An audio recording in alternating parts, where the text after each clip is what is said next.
Finally tonight, a story about old-time hockey, the way it was played before the high salaries and the television contracts, the way many of us played it as kids. For the first time in history, the NHL season was canceled this year, but the game still lives in its purest form, and ABC's Brian Rooney found it in Plaster Rock, New Brunswick. In this game, no one makes a salary. Way to go! Way to go! There's no league. Get in! And no referee. It gets you right back to when you used to put your skates over your stick and go down to the pond. The boards are snowbanks. There's 4 players to a team and no goalie. It's a high-scoring game.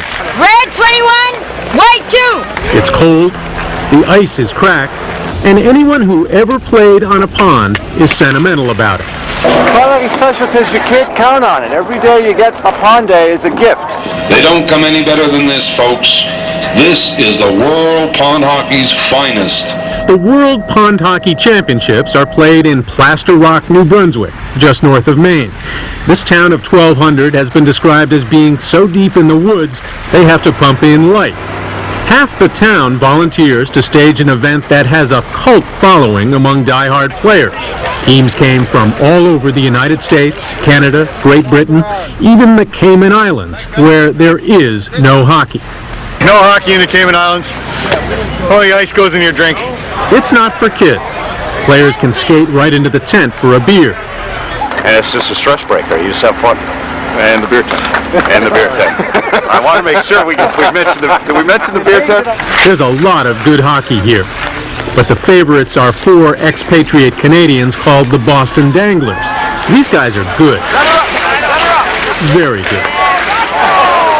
The temperature for the final matches is about 30 below zero, which brings to mind how this tournament got started. The people of Plaster Rock were looking for a way to raise money to build an indoor hockey arena.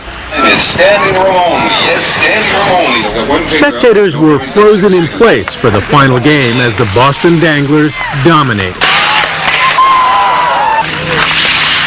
Final score 14-8, and the Danglers skated before the crowd, hoisting a wooden replica of the famed Stanley Cup.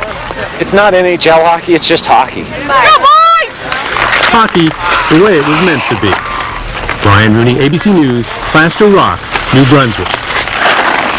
Ah, the memories. I think I still got the scar from when I was high-sticked about 35 years ago.